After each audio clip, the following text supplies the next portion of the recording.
So let's look at another problem involving the multiplication rule. So let's consider the following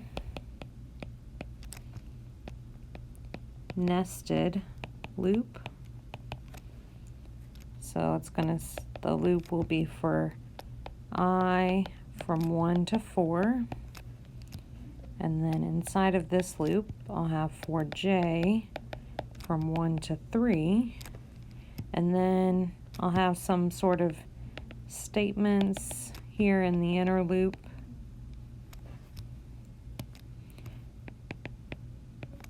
I'm not going to say what these statements are, but what's important is that none of these lead out of the inner loop.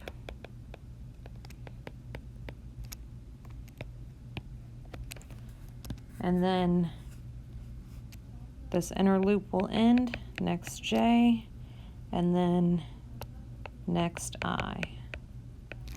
And so the question I want to ask, say question, how many times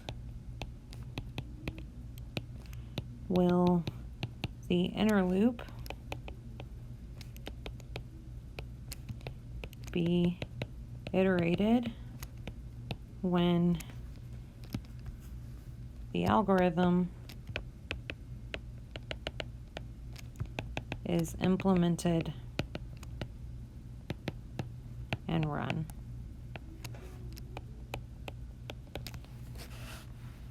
So here I'm asking you to count. So again, think about it, break it down into its separate processes. So you have an outer loop and you have an inner loop. The outer loop is done 4 times, and the inner loop is done 3 times. Okay, so look here for the outer loop and here for the inner loop. And so the multiplication rule tells us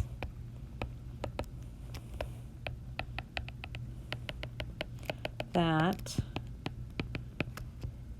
the total number of times that you're going to perform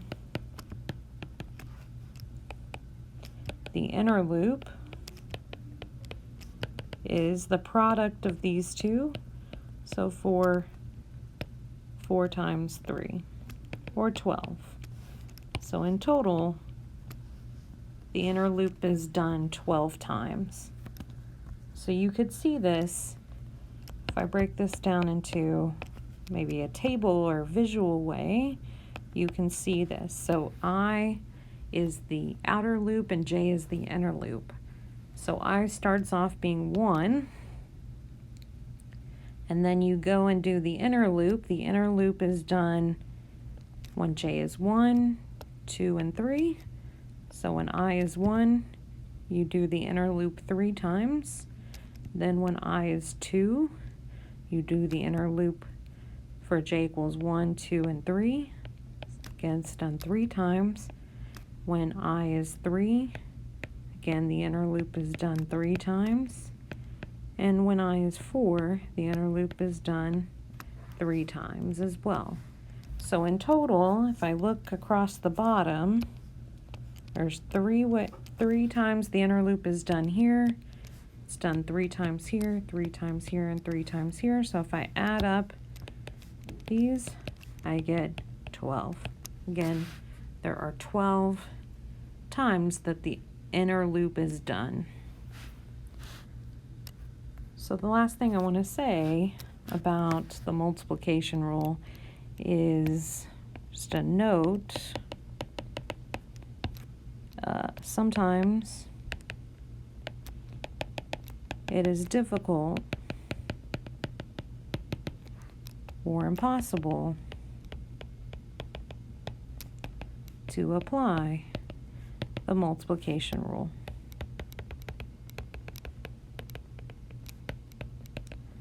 So the problem with using the multiplication rule is, remember, these need to be like independent processes, and the choice for one can't influence the others. And so really one of the problematic examples you could have here is choosing, let's say, 3 officers, a president, a treasurer,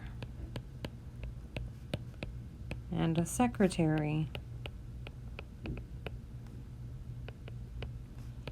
from a group of people with certain conditions.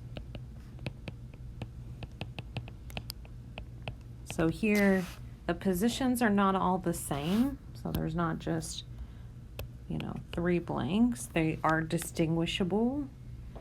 And you're pulling from a group of people, and maybe what if one person could only be president or secretary? They couldn't be a treasurer.